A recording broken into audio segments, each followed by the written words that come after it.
Une board de downwind gonflable et pour moins de 1000 €, est-ce que ça fonctionne? Il faut savoir que l'un des inconvénients du downwind foil, qui est un peu la pratique ultime, le fantasme du surf sans fin, c'est l'encombrement de la planche qui peine à rentrer dans les voitures. Pour remédier à cela, les fabricants commencent à proposer des planches gonflables, comme ils l'avaient fait pour le stand-up paddle et pour le wing foil. Est-ce que ça fonctionne en subfoil? Et si oui, à qui cela s'adresse-t-il? J'ai testé par curiosité la Duotone Downwinder Air 7.4 et je vous débriefe tout ça.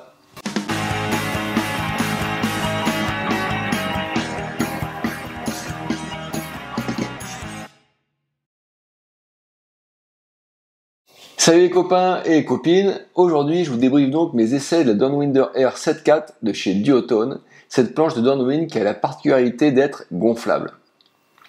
Bon, je vous cache pas que je suis tellement à fond sur l'optimisation du matos et notamment sur les planches pour le downwind que j'étais un peu sceptique sur ce modèle, mais je voulais pas mourir idiot alors j'ai décidé d'essayer quand même. Je vous raconte cette expérience juste après avoir présenté brièvement la planche. Alors au niveau des spécificités techniques, on est sur une planche gonflable avec plaque carbone au niveau du boîtier du foil, une plaque qui intègre des rails US et qui est héritée des planches de wing foil. Ce renfort est censé répartir les tensions liées au boîtier et également rigidifier la planche. Une des spécificités des planches gonflables en techno drop stitch fusion, c'est-à-dire en PVC soudé et non collé, ce qui fait que c'est résistant à des hautes pressions, c'est que l'épaisseur est uniforme sur toute la longueur. On est sur du 6 pouces d'épaisseur sous la longueur. Son outline, un peu en goutte d'eau, est en revanche assez étroit derrière. La pression recommandée pour bien rigidifier la planche est de 15 à 20 PSI. Et voilà, moi je suis flemmard, je l'ai gonflé avec une pompe électrique, mais bien sûr une pompe haute pression et double action est livrée avec la planche. Moi j'ai testé la 7.4 par 21 qui faisait 115 litres et elle s'est montrée en plus super légère, 5,8 kg. Mais il existe aussi d'autres tailles, donc 6,10 par 20 de large et 105 litres et 7,10 par 22,5 de large et 125 litres. Bien sûr, la Downwinder Air se range dans un sac de qualité où on doit pouvoir aussi faire entrer le foil, mais pas la pagaie, à moins d'avoir une pagaie 3 parties, ce que au passage je ne recommande pas pour le downwind par rapport au risque de casse et par rapport aux performances de la pagaie. Au niveau du prix, cette Downwinder Air elle coûte 999 € en magasin. Maintenant, sur l'eau, comment ça se passe? D'abord, au niveau équilibre et flottabilité. Alors, on sent tout de suite qu'on est haut sur l'eau et qu'on est un peu plus vulnérable au clapot croisé qu'avec une planche classique. Après, faut pas oublier que le foil fait une grande partie de la stabilité. Donc, bon, ici, on ne peut pas répartir les volumes exactement comme on veut, comme sur une planche rigide. Donc, attention, c'est un petit peu moins stable qu'une planche rigide de volume équivalent, je pense.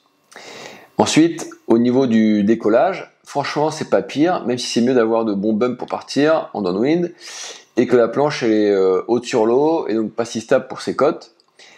Donc en subfoil il faut ramer un peu plus, mais comme elle est haute sur l'eau et bien rigide, avec sa carène plate, et ben en fait ça plane et ça part plutôt pas trop mal. Juste en fait qu'on ne sent pas aussi bien la montée du foil, ça change un peu les sensations. Pour savoir quand on a vraiment décollé, en fait ça amortit un peu légèrement, il faut faire aussi attention aux touchettes un peu fortes dans le pumping de décollage, parce que ça peut freiner. Idem, comme l'arrière est super plat en longi comme en latéral, ça touche un petit peu plus longtemps, et bref, le décollage il est progressif, mais il est franchement loin d'être catastrophique. Pour tout dire, on l'a même décollé sans problème sur le plat, et donc j'exagère pas, en fait ça fonctionne. Et sinon en wing foil light wind, en fait si le plan d'eau est plat c'est aussi très efficace, ça part mieux qu'une planche rigide courte, ça c'est certain, et donc la peau c'est un petit peu moins flagrant mais ça part toujours mieux quand même, donc franchement c'est quand même intéressant. Donc étonnamment rigide, même si bien sûr on n'a pas la connexion avec le foil d'une planche carbone et qu'on n'a pas la rigidité non plus, même si celle-ci reste impressionnante.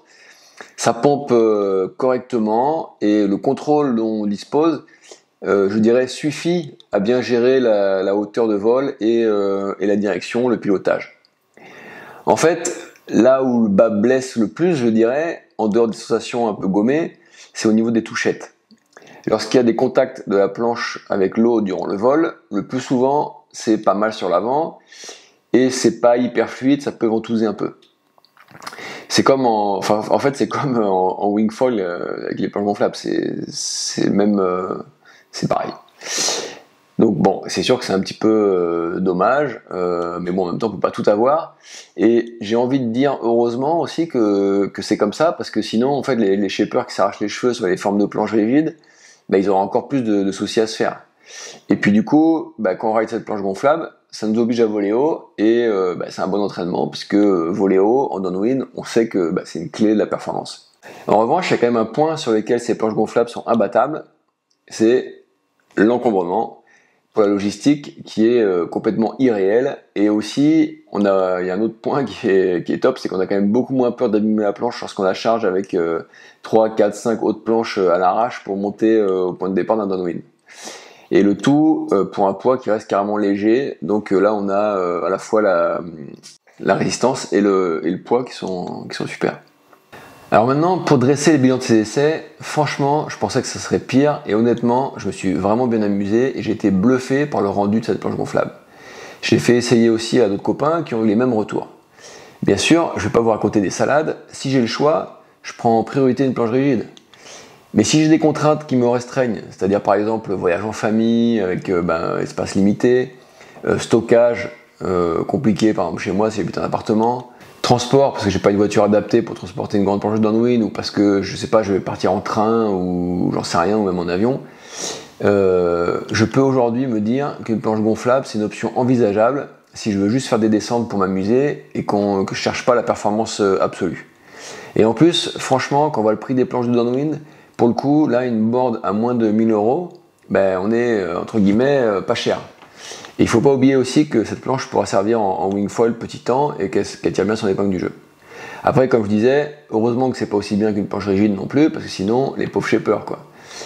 Juste, je pense qu'il faut quand même prendre en compte que ce sera plus dur de débuter avec ce genre de planche, parce que ça fout un peu les sensations au décollage, qu'il faut ramer vraiment au bon moment, que les touchettes sont plus sensibles, etc. Donc pour moi, c'est pas un choix pour débuter. Enfin, en fait, cette planche gonflable, c'est le choix de ceux qui n'ont pas le choix. Ou alors c'est la planche bonus dans le quiver pour les occasions spéciales et pour sauver des descentes qu'on n'aurait pas pu faire faute de planche rigide parce qu'on n'a pas pu l'emmener, enfin pour toutes les raisons que j'ai déjà citées. Mais voilà, je répète, mais franchement, ça passe carrément bien. J'imaginais pas du tout ça comme ça, ce qui est quand même une super bonne surprise. Si tu as aimé cette vidéo, alors celle qui t'est proposée à l'écran devrait te plaire. Elle détaille les erreurs à ne pas faire en downwind. Si tu veux rien rater de mes contenus, n'oublie pas de t'abonner si ce n'est pas déjà fait et de me suivre sur Instagram. Et quoi qu'il en soit, rendez-vous samedi prochain, ici même, pour la prochaine vidéo. Bye bye!